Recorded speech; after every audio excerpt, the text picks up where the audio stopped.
خطيبنا وإمامنا ومرشدنا ومولانا محمدا عبده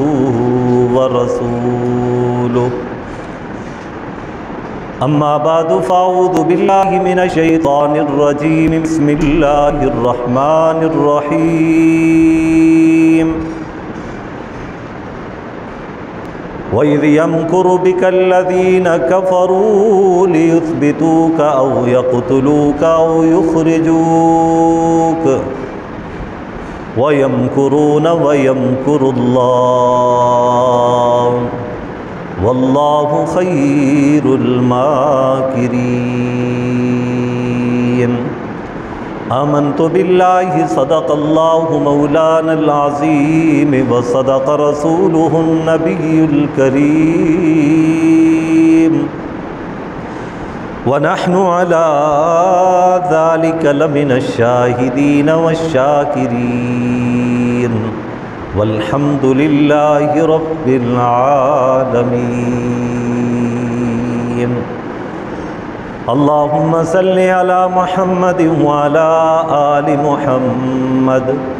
کما صلیت علی ابراہیم وعلی آل ابراہیم انکا حمید مجید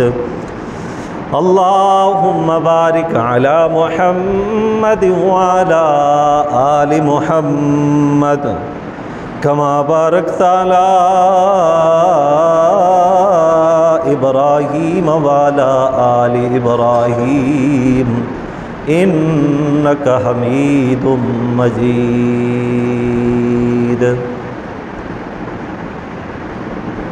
انتہائی قابل قدر، قابل عزت میرے بزرگوں، بھائی دوستوں،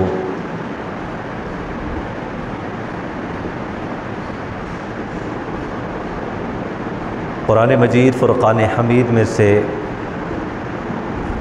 سورہ انفال کی ایک آیت کریمہ آپ کے سامنے تلاوت کی۔ اللہ تعالیٰ کی بارگاہ میں دعا گو ہوں کہ اللہ تعالیٰ حق سچ بیان کرنے اور اس کے بعد ہم سب کو عمل کرنے کی توفیق نصیب فرمائے۔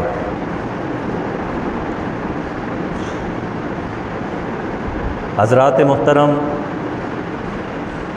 سفر المظفر کا یہ مہینہ چل رہا ہے۔ گزشتہ جمعہ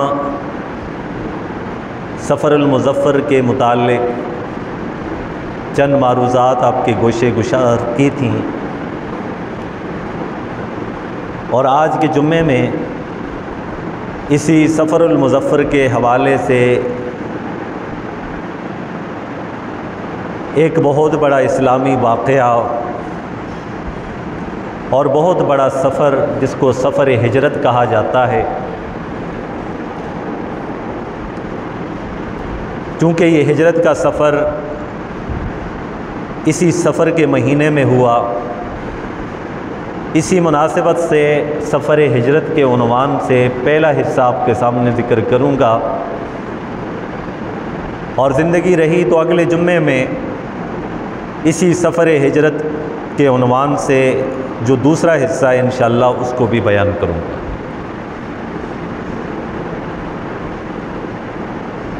امام الانبیاء محمد الرسول اللہ صلی اللہ علیہ وسلم پر جب پہلی وحی اتری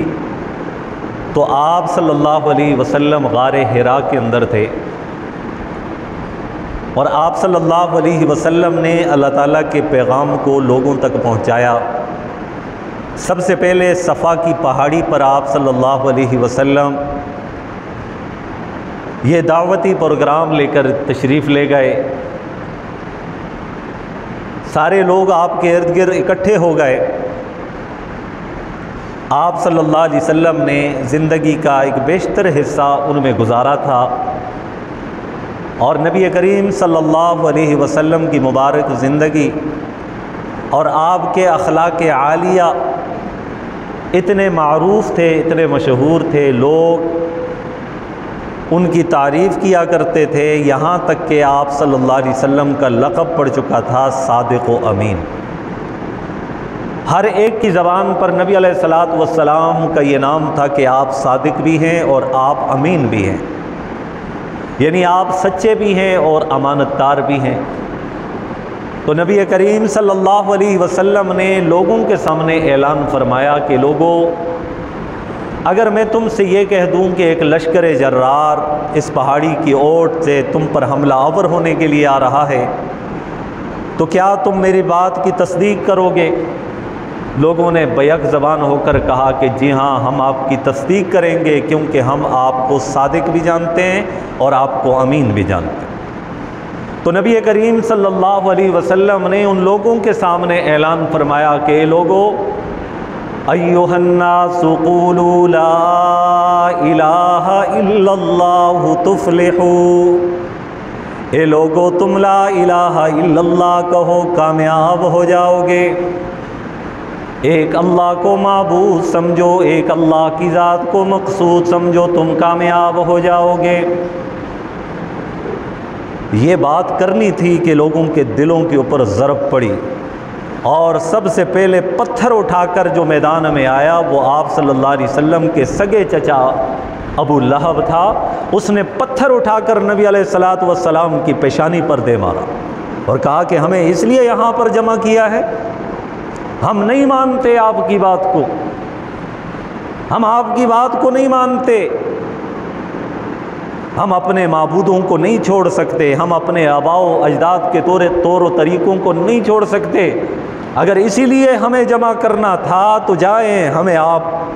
آپ کی کوئی ضرورت نہیں ہے۔ جب مخالفت اپنوں سے ہو پھر دل کے اندر تکلیف بھی ہوتی ہے، پریشانی بھی ہوتی ہے، لیکن محمد الرسول اللہ صلی اللہ علیہ وسلم جب بھی تکلیف پہنچتی، جب کوئی مصیبت پہنچتی، جب آپ صلی اللہ علیہ وسلم کو کوئی دکھ لاحق ہوتا، کوئی پریشانی آ جاتی، کوئی غم آ جاتا، خود اللہ رب ذوالجلال تسلی کے لیے جبرائیل امین کو براہ راست بھیج دیا کرتے تھے کہ محبوب آپ ان کے طعنوں سے، ان کی باتوں سے، ان کی ایذا رسانی سے پریشان نہ ہوں۔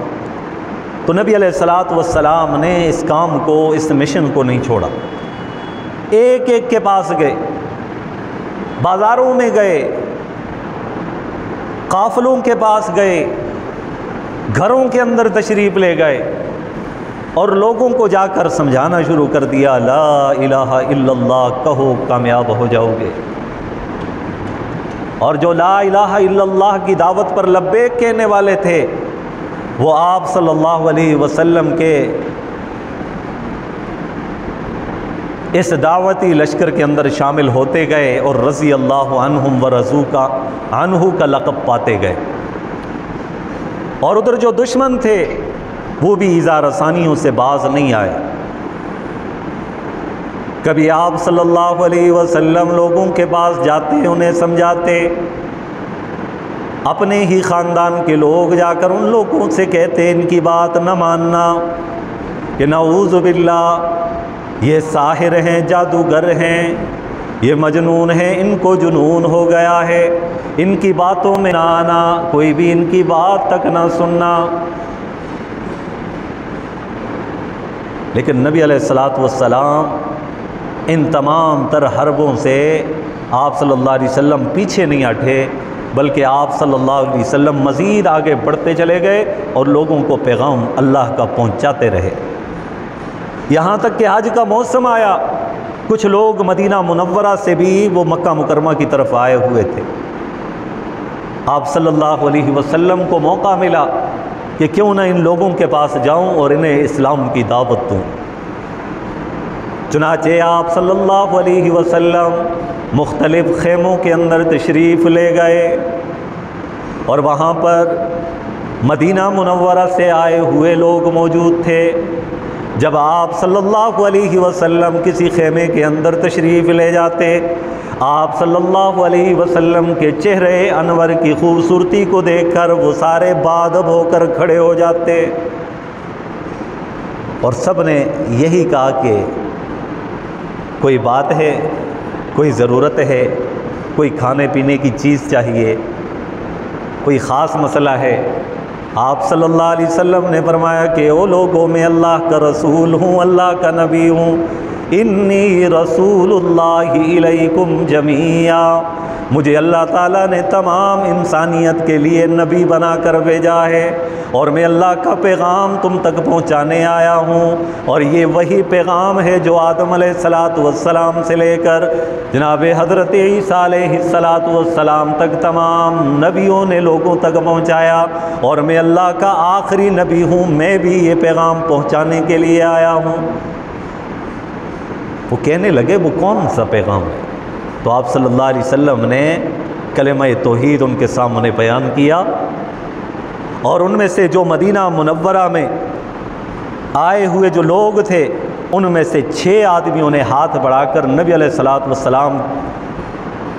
کے ہاتھ پر بیعت کی، اور کلمہ پڑھ کر ہمیشہ کے لیے دائرہ اسلام کے اندر داخل ہو گئے۔ 6 آدمی مسلمان ہو گئے، اور پھر 1 سال کے بعد مکہ مکرمہ اور منا کے درمیان کی ایک وادی ہے عقبہ، اس کے اندر یہ تشریف لائے 6 آدمی۔ اب اس وقت یہ 6 نہیں تھے بلکہ 12 ہو چکے تھے، اور یہ 12 کے 12 مسلمان ہو گئے۔ اور پھر اگلی مرتبہ حج کے موقع پر آئے تو ان کی تعداد 73 ہو چکی تھی، اور یہ کہنے لگے یا رسول اللہ صلی اللہ علیہ وسلم، آپ ہمارے پاس تشریف لائیے،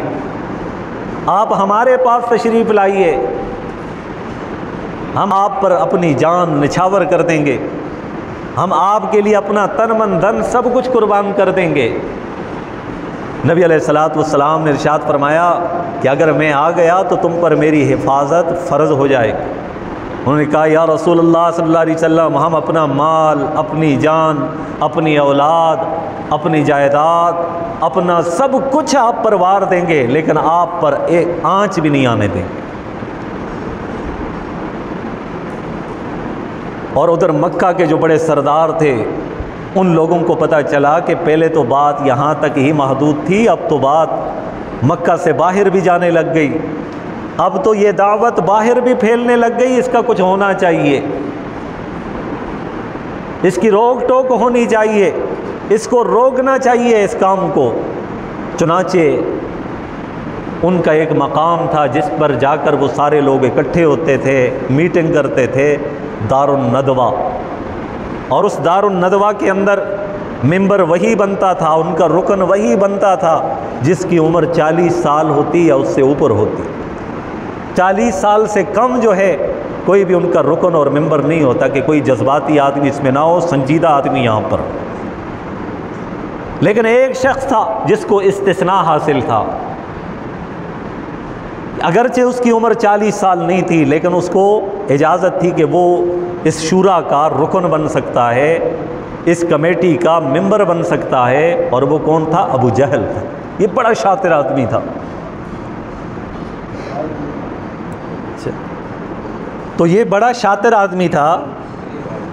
ابو جہل، تو یہ پیچھے نبی علیہ السلام اور مسلمانوں کے خلاف ہر طرح کی سازش کیا کرتا تھا۔ تو اس بھی انہوں نے میٹنگ کے اندر شامل کر دیا، اور اب اس مرتبہ جو میٹنگ تھی وہ میٹنگ صرف نبی علیہ السلام کی ذات کے متعلق تھی، کہ کس طرح اس مشن کو روکا جائے، کس طرح اس کام کو روکا جائے، کیونکہ دن بدن یہ کام بڑھتا چلا جا رہا ہے، مسلمانوں کی تعداد میں اضافہ ہوتا چلا جا رہا ہے، لہٰذا اس کو روکا نہ گیا تو یہ مسئلہ ہمارے لیے مزید بگڑتا چلا جائے گا، خراب ہوتا جائے گا۔ میٹنگ بلائی، سارے لوگ اکٹھے ہو گئے، بڑے بڑے سردار، ابو جہل بھی اس میں موجود ہے۔ میٹنگ سے پہلے وہ دیکھتے ہیں کہ ایک اجنبی شخص ہے، وہ بھی اس میٹنگ کا حصہ بنا ہوا، وہ آیا تو انہوں نے دیکھا کہ یہ شخص وہ ہے جسے ہم جانتے ہی نہیں ہیں کون ہے، ہم نے اسے دیکھا نہیں۔ تو وہ کہنے لگے من انتا، تو کون ہے؟ وہ کون تھا؟ وہ ابلیس، شیطان تھا، جو ایک بوڑھے کی شکل میں وہاں پر آیا ہوا تھا، کیونکہ اسلام کے خلاف سازش ہو رہی تھی اور ابلیس اس میں شامل نہ ہوتا یہ ہو ہی نہیں سکتا۔ ابلیس اس کے اندر شامل تھا۔ وہ کہنے لگا اگر مجھ پر کوئی اعتراض ہے تو میں چلا جاتا ہوں، لیکن میں آیا اس لیے ہوں کیونکہ میٹنگ بڑی خاص ہے، تو میں نے سوچا کہ چلو میں بھی کچھ مشورہ دے دیا کروں گا، کہیں میرا مشورہ بہتر ہو جائے جس کی وجہ سے آپ کی میٹنگ کامیاب ہو جائے۔ تو اگر آپ کو اعتراض ہے تو میں چلا جاتا ہوں۔ سب نے کہا کہ نہیں تم بھی بیٹھ جاؤ۔ وہ بیٹھے، میٹنگ شروع ہوئی۔ ایک شخص کھڑا ہوا اور وہ کہنے لگا کہ اگر اس کام کو روکنا چاہتے ہو، اس شخص کو یہاں مکہ سے باہر نکال دو، مکہ سے باہر نکال دو، ملک بدر کر دو، نہ یہ رہیں گے نہ ان کا کام رہے گا۔ ابلیس لعین بیٹھا ہوا تھا، اس نے کہا نہیں نہیں نہیں، یہ رائے بہتر نہیں ہے، یہ مشورہ ٹھیک نہیں ہے، کیونکہ تمہیں پتہ نہیں ہے وہ بڑی میٹھی زبان والا ہے، اس کے بول بڑے میٹھے ہیں، وہ جہاں بھی جائے گا لوگوں کو اپنا گرویدہ بنائے گا۔ اگر تم مکہ سے نکال دو گے وہ کہیں اور چلا جائے گا، اور وہاں لوگ اس کے گرویدہ بن کے، ان کے غلام بن کر، ان کے ساتھی بن کر، وہ سارے تم پر بعد میں حملہ آور ہونے کے لیے آ جائیں گے، تو لہذا کوئی اور رائے دے۔ سب نے کہا ہاں ہاں یہ رائے ٹھیک نہیں۔ دوسرا شخص کھڑا ہوتا ہے اور وہ کہتا ہے کہ ان کو ایک کمرے کے اندر بند کر دیا جائے، نہ کوئی ان کے پاس آئے گا نہ یہ کسی کے پاس جائیں گے، کمرے کے اندر بند ہو جائیں گے، محصور ہو جائیں گے، ان کا کام اپنے آپ ہی رک جائے گا۔ ابلیس لعین نے کہا نہیں یہ رائے بھی ٹھیک نہیں، یہ مشورہ بھی درست نہیں ہے، تمہیں پتہ نہیں ہے وہ بڑی عظیم ہستی ہیں اور ان کے ماننے والے اپنی جان تک قربان کر دیں گے اور ان کو چھڑا کر لے جائیں گے، کوئی اور مشورہ دیا جائے۔ ابو جہل کھڑا ہو جاتا ہے اور کہتا ہے کہ میرے ذہن میں ایک رائے آئی ہے اور مجھے امید ہے کہ تمہیں میری رائے پسند آئے گی۔ سب نے کہا ابو جہل بتاؤ وہ کون سی رائے ہے؟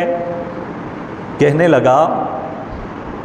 کہ ان کو قتل کر دیا جائے نعوذ باللہ، اور قتل بھی اس انداز میں کیا جائے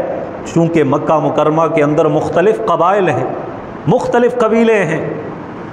اور ہر قبیلے میں سے ایک منچلا نوجوان جو تلوار بھی چلانا جانتا ہو، بہادر بھی ہو، اس کو منتخب کیا جائے۔ تو مختلف قبائل میں سے مختلف نوجوانوں کو منتخب کیا جائے اور وہ سارے کے سارے نعوذ باللہ نبی علیہ الصلاۃ والسلام پر حملہ آور ہو جائیں، تو پھر بنو ہاشم کے اندر اتنی طاقت نہیں ہے کہ وہ سب کے ساتھ لڑ سکے، تو لے دے کر بعد اس پر ختم ہو جائے گی کہ دیت، کہ اب دیت دی جائے، تو ہم سارے مل کر دیت دے دیں گے، ہمارا کام بھی پورا ہو جائے گا اور دیت بھی آسانی سے دے دی جائے گی اور بالکل مسئلہ بھی ختم ہو جائے گا۔ شیطان لعین مسکرا اٹھا اور کہنے لگا کہ ہاں اب آئی نا بات، اب اس کی رائے ہے، اس نے رائے دی۔ جب یہ میٹنگ ہو رہی تھی ادھر اللہ تبارک و تعالیٰ نے سورہ انفال کی یہ آیت نازل فرمائی جو میں نے خطبے میں پڑھی، وَإِذْ يَمْكُرُ بِكَ الَّذِينَ كَفَرُوا لِيُثْبِتُوكَ أَوْ يَقْتُلُوكَ أَوْ يَخْرُجُوكَ۔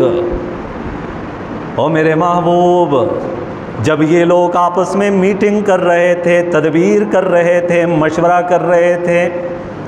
لِيُثْبِتُوكَ آپ کو قید کرنے کا،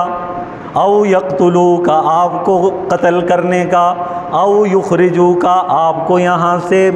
نکالنے کا، یہ مشورہ کر رہے تھے۔ وَيَمْكُرُونَ یہ سارے کے سارے تدبیریں کر رہے تھے۔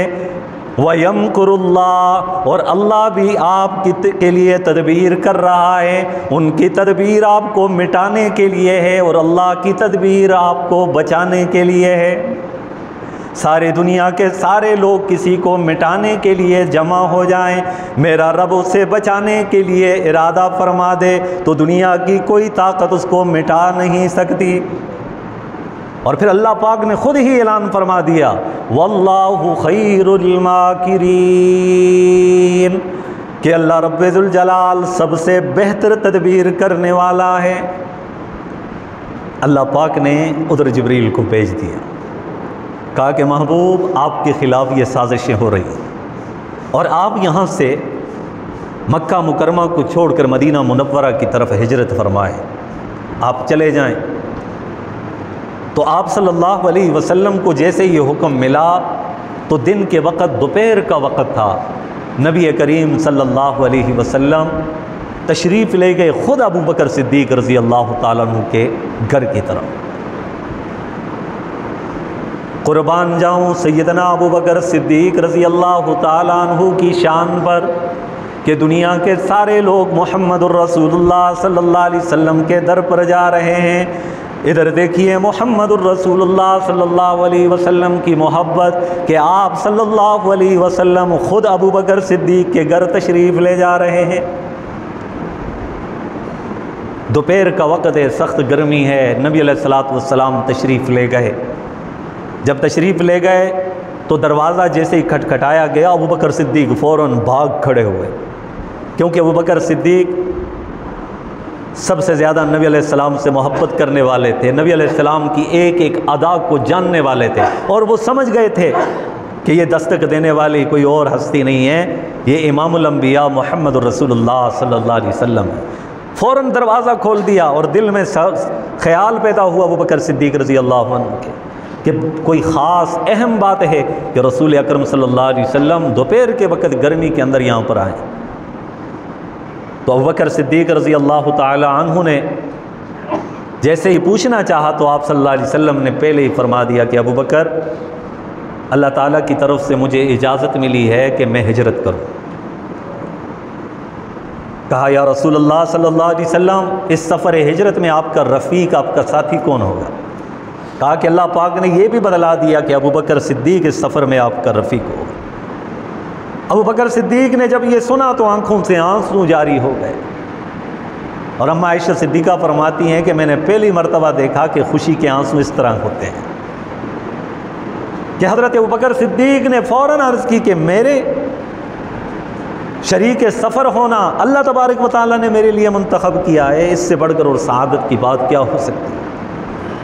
تو آپ صلی اللہ علیہ وسلم نے فرمایا کہ تم سفر ہجرت کی تیاری شروع کرو، 2 اونٹنیاں تیار کرو، 2 اونٹنیاں تیار کرو۔ کہا یا رسول اللہ صلی اللہ علیہ وسلم، میری جان، میرا مال، سب کچھ آپ پر قربان ہے، آپ فکر نہ کیجئے، میں انتظام کر دوں گا۔ کہا ابو بکر نہیں، یہ سفر ہجرت بڑا عظیم سفر ہے، اور میں چاہتا ہوں کہ میں ان اونٹنیوں کی قیمت بھی خود ادا کروں۔ چنانچہ سیدنا ابو بکر صدیق رضی اللہ تعالیٰ عنہ نے 2 اونٹنیاں تیار کی سفر ہجرت کے لیے، اپنے بیٹے کو بلایا، کہا کہ تمہاری ڈیوٹی یہ ہے کہ جب ہم یہاں سے نکلیں گے، جب یہاں سے ہم جائیں گے، تو آپ نے مکہ مکرمہ کے ارد گرد لوگوں کے اوپر نظر رکھنی ہے، اور آ کر ہمیں خبردار کرنا ہے، ہمیں بتلانا ہے کہ یہ کیا کر رہے ہیں اور کیا کہہ رہے ہیں۔ میں کہا ابا جان ٹھیک ہے۔ غلام سے بھی کہہ دیا کہ تم بکریاں چرانے کے لیے وہاں آنا جہاں ہم جائیں گے، اور اس صورت میں دودھ بھی ہم تک پہنچانا، کوئی اور بات ہو تو وہ بھی ہم تک پہنچانا۔ پورا گھرانہ جو ہے اس سفر ہجرت کی تیاری میں مصروف ہو گیا، غلام تک۔ اور ادھر نبی علیہ الصلوۃ والسلام تشریف لے گئے، رات کا وقت ہو گیا۔ سیدنا علی المرتضیٰ رضی اللہ تعالیٰ عنہ سے کہا کہ تم میرے بستر پر سو جانا۔ اللہ نے حکم دے دیا کہ اب نکلنا ہے، کہ میرے بستر پر سو جانا۔ حضرت علی المرتضیٰ رضی اللہ تعالیٰ عنہ نے عرض کیا رسول اللہ صلی اللہ علیہ وسلم، یہ اہتمام کس لیے؟ آپ صلی اللہ علیہ وسلم نے فرمایا کہ علی، ان لوگوں کی امانتیں میرے پاس رکھی ہوئی، جو جان کے دشمن ہیں ان کی امانتوں کی فکر، جو قتل کے در پہ ہیں ان کی امانتیں لوٹانے کی فکر ہے۔ اسی وجہ سے تو آپ کا لقب صادق و امین پڑا، اور یہ صادق اور امین ہونا یہ کوئی معمولی بات نہیں ہے۔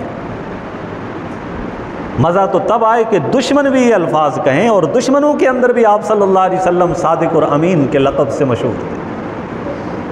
اور آخری موقع ہے، ادھر سازشیں کی ہوئی ہیں، نوجوان تیار ہیں، تلواریں لے کر گھر کے باہر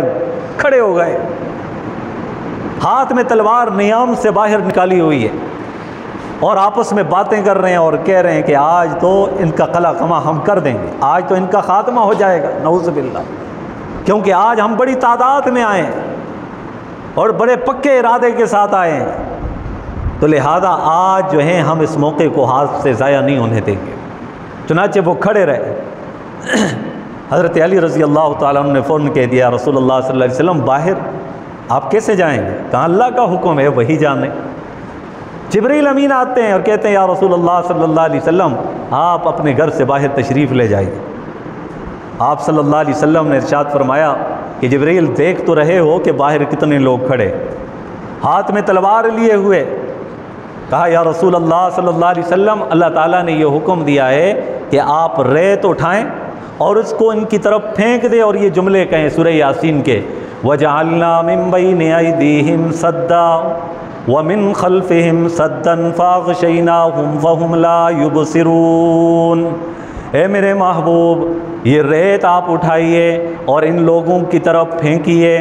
ریت پھینکنا آپ کا کام ہے اور ان کی آنکھوں کو اندھا کر دینا میرا کام ہے۔ چنانچہ رسول اللہ صلی اللہ علیہ وسلم نے ریت اٹھائی، ان کی جانب یوں پھینک دی، اللہ کا حکم ہوا، ان کی ساری آنکھیں وہ اندھی ہو چکی تھیں، آنکھیں ملتے رہ گئے۔ اللہ پاک نے ساتھ یہ حکم بھی دیا اس ریت کو صرف پھینکنا نہیں، ان کے سروں کے اوپر بھی ڈال دینا ہے تاکہ بعد میں ان کو پتہ چلے ہمارے تو سر کے اوپر خاک پڑ چکی ہے، ریت پڑ چکی ہے۔ تو نبی علیہ الصلوۃ والسلام باہر تشریف لے گئے، اللہ کے حکم کو پورا کرتے ہوئے یہ جملے پڑھے سورہ یاسین کے اور ان کی جانب جو ہے اس ریت کو پھینکا اور وہ سارے کے سارے وقتی طور پر وہ اندھے ہو گئے، اپنی آنکھیں ملتے ہی رہ گئے۔ بصیرت تو پہلے ہی ان کے اندر موجود نہیں تھی کہ حق کو جانتے ہوئے حق کو نہیں مانتے تھے، حق کو سنتے ہوئے حق کو قبول نہیں کرتے تھے، بصیرت تو پہلے ہی سے ختم تھی۔ اللہ تعالیٰ نے اب ان کی بصارت جو ہے ان کو بھی ختم کر دیا اور نبی علیہ الصلوۃ والسلام بخیر و عافیت وہاں سے تشریف لے گئے۔ اور ادھر سیدنا ابو بکر صدیق رضی اللہ تعالیٰ عنہ سفر ہجرت کے لیے تیار بیٹھے تھے۔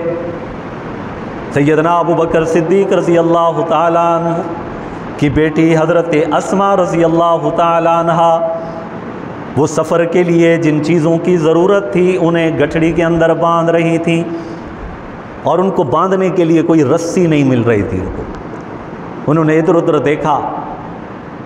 تو ایک کمر بند ایک کپڑا ہوتا ہے جن کو عربی زبان کے اندر نطاق کہتے ہیں، طا کے ساتھ نطاق۔ تو حضرت اسماء رضی اللہ تعالی عنہا نے اس نطاق کو کھول دیا، اس کے دو ٹکڑے کر دیے، ایک ٹکڑے سے ایک گٹھڑی کو باندھا، دوسرے سے دوسرے کو باندھا۔ اللہ تبارک و تعالیٰ کو سیدنا ابو بکر صدیق رضی اللہ تعالی عنہ کی بیٹی حضرت اسماء کی یہ ادا اتنی پسند آئی کہ اللہ پاک نے اپنے پیارے محبوب محمد الرسول اللہ صلی اللہ علیہ وسلم کی زبان مبارک سے ان کو لقب بھی دے دیا ذات النطاقین، دو نطاق والی۔ سب کچھ تیار ہو گیا، اونٹنیاں تیار، چل پڑے سفر کے لیے۔ اور نبی کریم صلی اللہ علیہ وسلم سیدنا ابوبکر صدیق رضی اللہ تعالیٰ عنہ پیدل جا رہے ہیں اور آپ صلی اللہ علیہ وسلم کے حریری پاؤں، ریشمی پاؤں ان سنگریزے کے اوپر چل چل کر زخمی ہو رہے تھے۔ اور ادھر عشق تھا، محبت تھی سیدنا ابوبکر صدیق کی کہ محبوب کی تکلیف کو کیسے برداشت کر سکتے تھے۔ فوراً کہا یا رسول اللہ صلی اللہ علیہ وسلم، نیچے بیٹھ گئے اور کہنے لگے یا رسول اللہ صلی اللہ علیہ وسلم آپ میرے کندھوں کے اوپر سوار ہو جائیں۔ رسول اکرم صلی اللہ علیہ وسلم سیدنا ابو بکر صدیق رضی اللہ تعالیٰ عنہ کے کندھوں کے اوپر سوار ہو گئے۔ ذرا دیکھیے احادیث کی کتابوں میں ایک وہ موقع ہے کہ جناب حضرت حسن حضرت حسین رضی اللہ عنہما ایک موقع پر آپ صلی اللہ علیہ وسلم نے اپنے کندھوں کے اوپر ان کو سوار کیا ہوا ہے، تو کسی دیکھنے والے نے یہ کہہ دیا کہ محبوب ان کی خوش بختی دیکھیے، خوش نصیبی دیکھیے کہ ان کو سواری کتنی اعلیٰ نصیب ہوئی۔ آپ صلی اللہ علیہ وسلم نے فرمایا کہ جس طرح یہ سوار اعلیٰ ہے اس طرح یہ سواری بھی اعلیٰ ہے۔ ادھر سیدنا حسن اور حسین نبی علیہ السلام کے کندھوں پر سوار بنے اور ادھر دیکھیے نبی علیہ الصلوۃ والسلام ابوبکر صدیق کے کندھوں کے اوپر سوار بنے، اور پھر نبوت کے یہ قدم آپ خود اندازہ لگائیں، جب آدمی کسی کو اپنے کندھے پر سوار کرتا ہے تو اس کے جو قدم ہوتے ہیں، پیر ہوتے ہیں، وہ سینے کے اوپر لگتے ہیں، اور نبوت کے یہ قدم سیدنا ابوبکر صدیق رضی اللہ تعالیٰ عنہ کے سینے پر پڑ رہے تھے، اور سیدنا ابوبکر صدیق رضی اللہ تعالیٰ عنہ دیوانہ وار جو ہے وہ غار ثور کی طرف بڑھ رہے ہیں۔ اللہ تبارک و تعالیٰ آپ کو لے جائے، جب آپ وہاں پر دیکھیں گے آج تو راستے بن گئے ہیں، پھر بھی راستے بنا دیے گئے ہیں، اور پتہ چل رہا ہے کہ ان راستوں پر چلنا ہے، ادھر ادھر نہیں جانا ہے، لیکن پھر بھی وہاں جانے کے لیے جگرا چاہیے، ہمت چاہیے۔ بڑے بڑے ہمت والے بھی وہاں پر ہمت ہار جاتے ہیں آج کل کے دور میں، لیکن اس وقت جب یہ راستے نہیں بنے ہوئے تھے بالکل یہ تھا۔ اور صرف یہ نہیں کہ پیدل جانا تھا، کندھوں کے اوپر نبوت، اور یہ نبوت جن کے متعلق ایک صحابی رسول فرماتے ہیں کہ نبی علیہ الصلوۃ والسلام ایک اونٹنی پر سوار تھے، اتنے میں اللہ تعالیٰ کی طرف سے وحی اتری جس کی وجہ سے وحی کا بوجھ برداشت نہ کرتے ہوئے وہ اونٹنی بیٹھ گئی،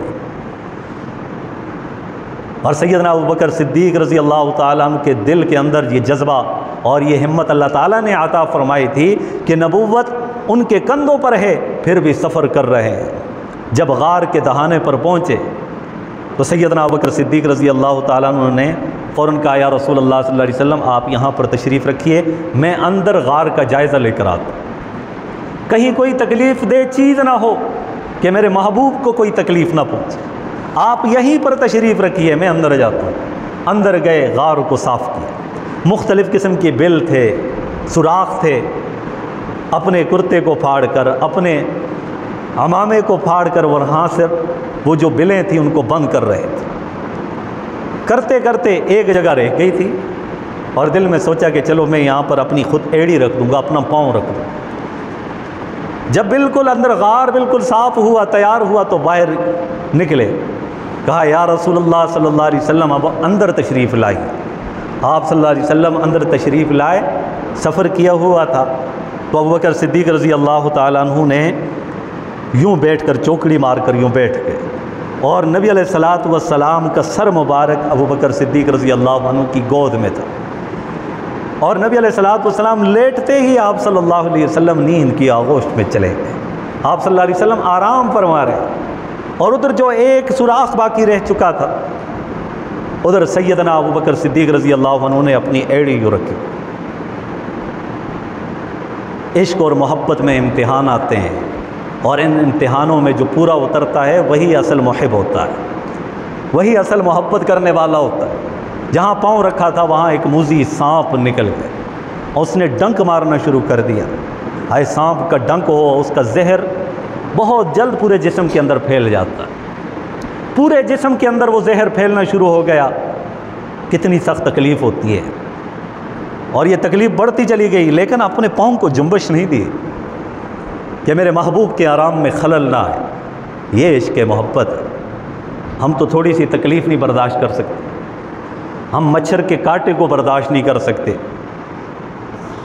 اور ادھر سانپ نے ڈنک مارا ہے، اپنے پاؤں کو جنبش نہیں دے رہے کہ محبوب کے آرام میں خلل نہ آئے۔ اور جیسے ہی وہ زہر کا اثر پورے جسم کے اندر سرایت ہوا، تو انسانی فطرت ہے کہ جب تکلیف کی شدت بڑھ جاتی ہے تو آنکھوں سے آنسو جاری ہوتے ہیں۔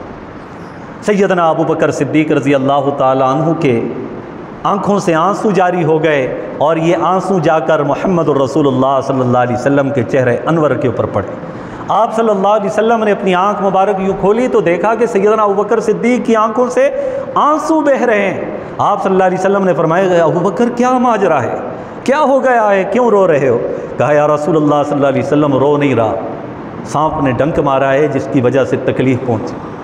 آپ صلی اللہ علیہ وسلم نے فرمایا ابوبکر مجھے بتا دیا ہوتا۔